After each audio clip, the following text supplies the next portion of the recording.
پر میں آپ کو ایک واقعہ بھی سناؤں کہ 29واں پارہ سورۃ القلم کے اندر ایک واقعہ ہے کہ حبشہ یا یمن کے اندر ایک نیک آدمی تھا اللہ کا، اس کے 3 بیٹے تھے، اس کا ایک باغ تھا اور کھیتی بھی تھی۔ اس کا یہ معمول تھا کہ جب وہ کھیتی پک جاتی، باغ کے پھل پک جاتے تھے، جس دن اس نے کاٹنے ہوتی تھی وہ کھیتی کو وہ اعلان کر دیتا کہ جتنے بھی غرباء و مساکین ہیں وہ تمام حاضر ہو جائیں میری کھیت میں، آج میں کھیتی کاٹ رہا ہوں، اپنا اپنا حصہ لے جاؤ۔ کھیتی کو کاٹ کر 3 حصے کرتا تھا، ایک حصہ اپنے لیے لے لیتا تھا، ایک حصہ جو دوبارہ باغ پر جو اخراجات لگتے ہیں بیج وغیرہ اس کے لیے رکھ دیتا تھا،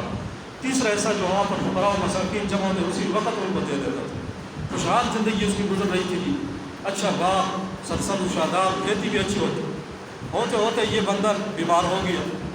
بیمار ہوا، آخری وقت تھا اس کا، بیٹوں کو بلایا، سمجھ گیا کہ اب میں مرنے والا ہوں۔ بیٹوں کو نصیحت کی اور بیٹوں کو بھی ساتھ جب بھی یہ عمل کرتا تقسیم کا ساتھ دے کے جاتا تھا کھیتی میں، تاکہ یہ بھی دیکھیں کہ میرے مرنے کے بعد اسی طرح کا کریں۔ مرنے سے پہلے ان کو وصیت بھی کی کہ جیسے میں کام کرتا تھا اسی طرح آپ نے بھی کرنا ہے، اللہ اور اس کے رسول کی نافرمانی نہیں کرنی، فقراء اور مساکین کا حق اس میں سے دینا ہے، اس کھیتی اور باغ کے 3 حصے بنا کر اسی طرح کام کرنا جس طرح میں نے اپنی زندگی میں کیا۔ وہ فوت ہو گیا، دفن کر دیا۔ اس کے بعد جب کھیتی پکی تو اب والد تو نہیں تھا، اس دفعہ اس کے 3 بیٹے تھے۔ بیٹوں نے رات کو مشورہ کیا کہ کل ہم جا کر اس کھیتی کو کاٹیں گے، اس باغ کے پھل اتاریں گے۔ تو 3 بھائی تھے، ان میں سے جو درمیان والا تھا اس نے کہا ٹھیک ہے اسی طرح کریں گے، لیکن جیسے ہمارے والد نے کہا تھا اس طرح کریں گے، جیسے ان کا معمول تھا کہ اعلان کر دیں کہ فقراء و مساکین بھی آ جائیں گے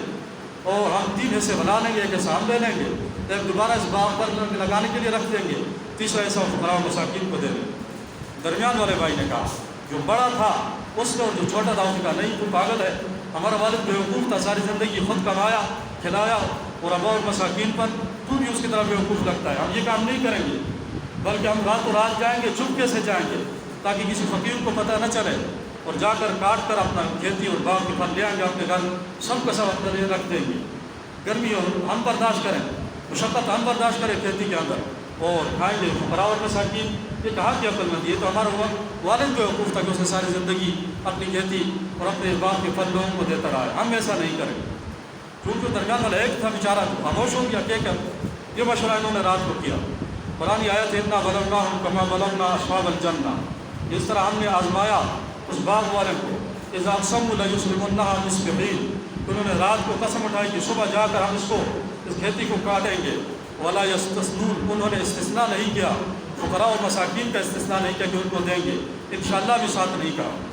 تو راتوں رات کی سو گئے مشورہ کر کے، فطاف علیہا طائف من ربک وہم نائمون، آسمان سے آگ کا ایک بگولا آیا، رات کو ان کے اس باغ کو بھی جلا دیا آگ نے اور کھیتی کو مکمل ختم کر دیا۔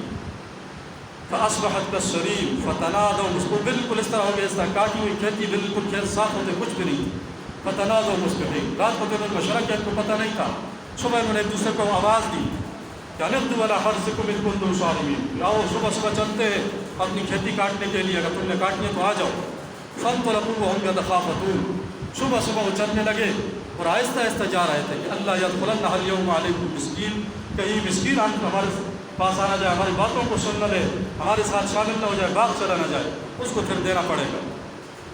وغدوا علی حرد قادرین، اور مسکینوں کے روکنے پر وہ قادر ہو گئے، چپکے سے چلے گئے، کوئی مسکین ان کے ساتھ نہیں گیا۔ جب وہاں پر گئے دیکھا کہ سامنے کچھ بھی نہیں ہے، تو انہوں نے کہا ہم تو کہیں بھول گئے، ہمارا باغ نہیں، ہمارے باغ کے اندر تو میوے تھے، پھل اور کھیتی لگی ہوئی تھی، تو بالکل چٹیل میدان پڑا ہوا ہے، ہم کہیں نیند میں صبح صبح نیند میں تو نہیں ہے، تھوڑا سا غور کیا تو نیند میں نہیں تھے۔ کہا والنحل محروم، ہم تو محروم ہو گئے، تو اللہ کا عذاب آ گیا، ہماری کھیتی باغ سب کچھ ختم ہو گیا۔ فاقبل بعضهم على بعض يتلاومون، وہ درمیان والے نے کہا قال اوسطهم الم اقل لكم لولا تسبحون، میں نے تمہیں رات کو کہا نہیں تھا کہ اللہ کی حمد و ثنا بیان کرو، اس نے جو حق رکھا ہے مسکینوں کا حق دو، تم نہیں مان رہے تھے۔ تو پھر ایک دوسرے کو متوجہ ہوئے، جو بڑا تھا جو سب سے چھوٹا، یہ تو آپ کا کام ہے، آپ نے کہا تھا کہ مسکینوں کو نہیں دیتے، اس نے چھوٹے نے کہا نہیں میں نے تو نہیں کہا، آپ نے کہا۔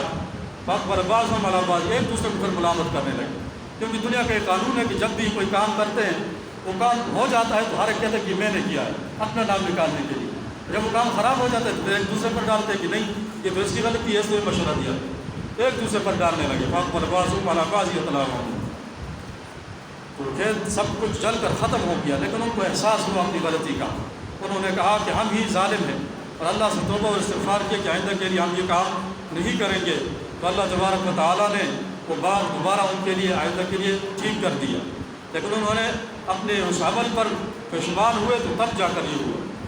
تو اللہ تبارک و تعالیٰ اس واقعے کے آخر میں فرمایا کذالک العذاب، اسی طرح اللہ کا عذاب ہوتا ہے دنیا میں، والعذاب الآخرۃ اکبر، آخرت کا عذاب تو بہت بڑا ہوگا، اس کا تو آپ سوچ بھی نہیں سکتے، لو کانوا یعلمون، کاش کہ یہ لوگ جان۔ تو یہ واقعہ آپ نے سنا، اس کے اندر بھی ہمارے لیے عبرت ہے کہ ان بیٹوں نے جب عشر اور زکوٰۃ کو نہ دینے کا مشورہ کیا تو کاٹنے سے پہلے اللہ تبارک و تعالیٰ نے ان کی کھیتی کو راتوں رات تباہ کر دیا۔ اگر ہم بھی سالہ سال، ہمارے کتنے مسلمان بھائی ایسے کہ وہ عشر نہیں دیتے، زکوٰۃ ادا نہیں کرتے، یہ تو آپ شکر کریں کہ آگ آ کر آسمان سے کھیتی کو نہیں جلاتی، اللہ نے صرف بارش بند کر دی ہے، وہ دھوپ سے جو ہے وہ جل رہی ہے، خشک ہو رہی ہے، ورنہ اس قابل تھے ہم کہ ہماری کھیتیاں آگ سے جل جاتی، کیونکہ ہم زکوٰۃ نہیں دے رہے، عشر نہیں دے رہے۔ جب عشر اور زکوٰۃ نہیں دیں گے